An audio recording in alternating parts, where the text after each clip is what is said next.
মক্কা বিজয়ের পর রাসূল সাল্লাল্লাহু আলাইহি ওয়াসাল্লাম কোথায় থাকেন? এখানে আমরা রাসূল সাল্লাল্লাহু একটা বাড়ি দেখলাম।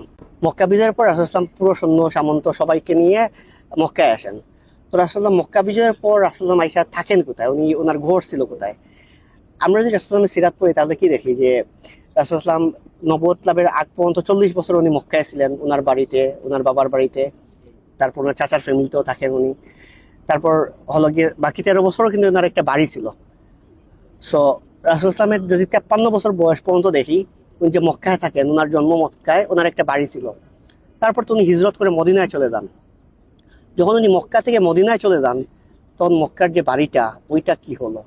এটা মানে আমার কাছে যখন এইটা নিয়ে হিস্ট্রিটা পড়ি তখন মনে হয় যে এটা তো মানে ফাঁকা থাকারই কথা, তাই না? বা উনি যখন মক্কায় চলে গেছেন, মদিনায় চলে গেছেন, তখন এটা কি হয়েছে? রাসূল সাল্লাল্লাহু যখন মক্কা থেকে মদিনায় হিজরত করেন, তো এই বাড়িটা তো ফাঁকা থাকার কথা। এই বাড়িতে তখন কেউ তো থাকার কথা না। আবার ওইদিকে উনি যেভাবে গেছেন, সেই ভাবে যাওয়ার পর এই বাড়িটা কি কেউ দখল করবে কিনা, এরকম একটা হিস্ট্রিও তো চলে আসার কথা। তো আমরা আমাদের এলাকায় কি দেখি, যে কেউ যদি একটা এলাকা থেকে চলে যায়, তখন অন্যরা কি করে, বাড়িটা দখল করে নেয়। এবং দীর্ঘদিন যদি কোনো জায়গায় না থাকেন, এই চাচাতো ভাই, খালাতো ভাই, মানে চাচাতো ভাই এরা আর কি, পাশের বাড়ির আত্মীয়রা তারা জায়গা দখল করে ফেলে।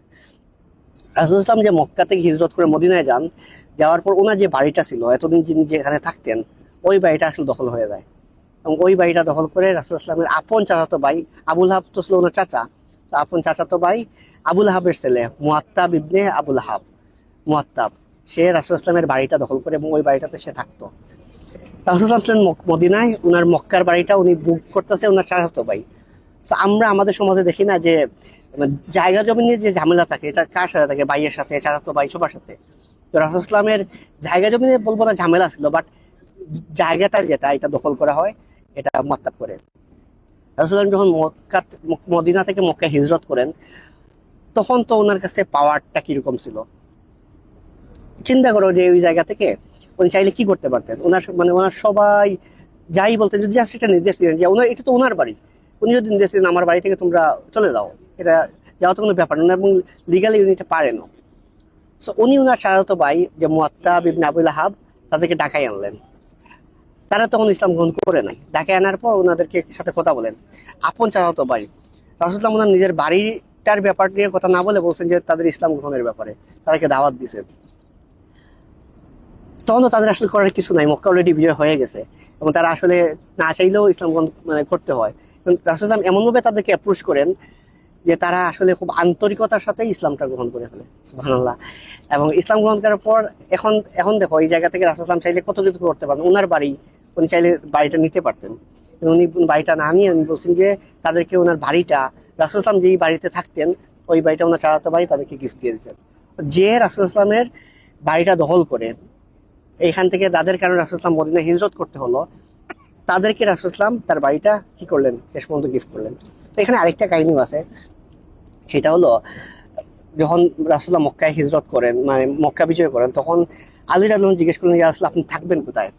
কারণ আলী রাসূল চাচাতো ভাই, আগে রাসূল তার চাচার ফ্যামিলিতেও থাকতেন।